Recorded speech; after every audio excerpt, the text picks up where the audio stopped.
Mage Knight enthusiasts, it is confirmed. And as a Mage Knight enthusiast, this is something that I wasn't expecting. A confirmed big box expansion for Mage Knight, the Apocalypse Dragon. That's all I need to know. If we're combining Apocalypse and a chance to fight, a chance to face a dragon, along with a new playable character, new quests, new enemies, new objects to explore, and new tiles, I'm in. This is layering over more awesome goodness over an already amazing experience. The release to retail is confirmed 2025, first quarter, which I expect. Now that leads to the framework. If you're a Mage Knight enthusiast, this is going to be an auto include. If you're thinking about jumping into Mage Knight, this is the recommendation why I would say yes, and this is a great time because in essentially a single shot, you have the ability to collect and have all of the Mage Knight resources at your fingertips in terms of the definitive Ultimate Edition and now this expansion. Now we talk about board games and different board game experiences, and all of us, based on the player personality, based on the board gaming memories that we have created and explored, I'm willing to bet that there are top 5 games, your top 5 games that if I said you need to play these games for the rest of your life, pick 5 games and that's all you can play, in my opinion, Mage Knight is within that top 5 list because it combines with the longevity of this game. It combines 3 very, very unique aspects that no other game has really been able to do. And I want to focus on those 3 aspects because, again, if you're thinking about jumping into Mage Knight, let's get started now with the core, and then you can layer on this expansion. The first is it offers a RPG experience, a customizable experience over your character. It combines the 2 factors of board games that people either really like or really dislike. Some people love the dice, love the random. I love the dice. I love the random. I love seeing what happens. But then there are board gaming enthusiasts that they don't want it random. They want to have agency. They want to be able to control a deck of cards, make some decisions, optimize, and try to play the best hand for the best situation. And sometimes you're successful and sometimes you're not. Mage Knight takes both of those and says, let's do both, right? Most board games will go one or the other. Mage Knight primarily deals with your character actions and abilities with a fixed deck of cards. And these cards cycle in and out, and you can figure out the type of move you want to make and what you want to do. But at the same time, there are some dice generation mechanics that will influence that or open up available mana and options. So it's not one or the other. It's kind of the best of both. Now, in terms of mechanics and replayability, this offers 2 different play styles. This offers 2 different ways to experience the game. Not many other board games will navigate the debate, dice versus cards, control versus random. Mage Knight embraces and mitigates both. The second thing that it does is kind of in the narrative. You're a Mage Knight. You're literally kind of like an immortal, and you power up at extreme levels. Mage Knight itself takes you from the beginning of the adventure, the beginning of the quest, the beginning of the mission, whatever we want to label it. And while, yes, you are uniquely powerful journeying through the land, very quickly through the course of the game, you level up. You gain abilities, you gain action resources, you gain items as you go on quests. There's this idea in board games now where we want that RPG experience. We want that character development experience. We want that campaign play. Well, every mission in Mage Knight is like a mini campaign where it takes you from start to finish in terms of character acquisition and how your character evolves. It gives you that experience.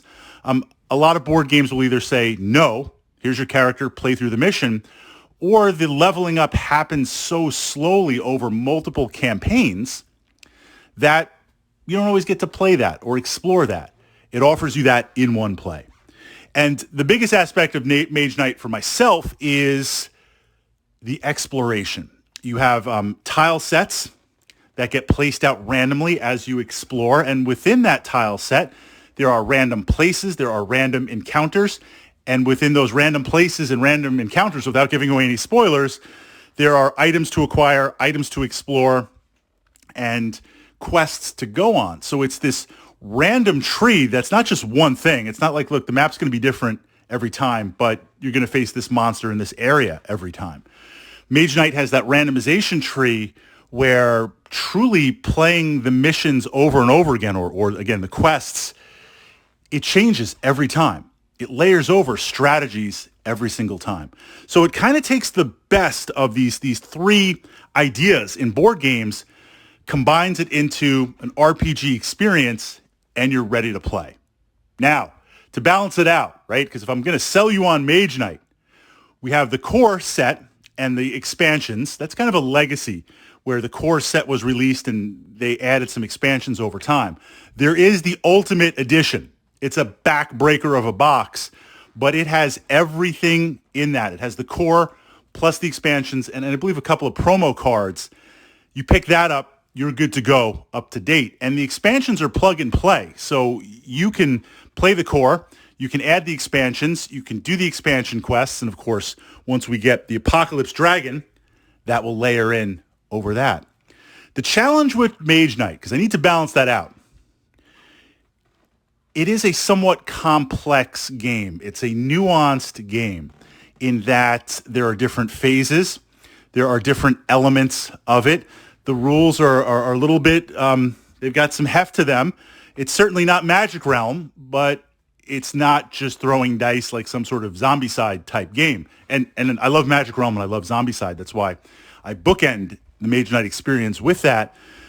There are going to be a couple of playthroughs where you're going to have some questions. You're going to navigate things. This isn't the type of game, when I play Mage Knight and bring it to the club, it took me, gaming club, it took me a little while to go through the rules and get to the point where, not that I want to king make someone else or tell them what to do. I want you to play your character. But if they had a question, I felt like I could answer it, or I could walk them through that first round or two when I'm making the actions with my character so they could see.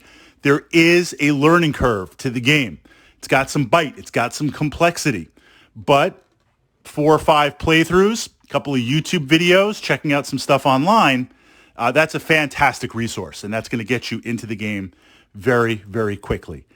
Mage Knight solos incredibly. You set this up. Often what I'll do when I'm playing Mage Knight, I'll set it up on the gaming table, and I'll play for an hour or two. Let it play there. Then I can walk away, take care of some stuff. Next day, come back. It's a great game to not only play through in a one time, but to have a consistently going and playing, offering you that experience. On the balance side, before I turn it over to my fellow Mage Knight enthusiasts, Runebound 2nd Edition is another title that I really, really love. But the game, as soon as you start to play 2, 3, 4 players, the game takes a long time to play. Mage Knight gives you such an experience and such control over your character with exploration. 2 players, 3 players is maybe max. Now you can scale beyond that, but the time that it takes to play the game and to go through the actions, it's a very, very involved game. So you need to be aware that this is not, I'm playing 7, 8 players. Not that there's that many characters in the game, but really once you get beyond 3, it really starts to slow down. And not in a bad way, but one needs to be aware of that slowdown in terms of making those decisions.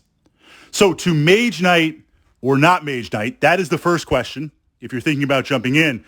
And out of curiosity, if you are a fellow Mage Knight enthusiast, have you pre-ordered? Are you jumping in with the Apocalypse Dragon? And did you see this release coming? I didn't. And I regularly follow Mage Knight in the community and with the fan content that's out there, which is also fantastic. Even more quests, more adventures, more variants. As a completionist with absolute 0 impulse control, I need those expansions. Send them all this way. We cannot get enough Mage Knight.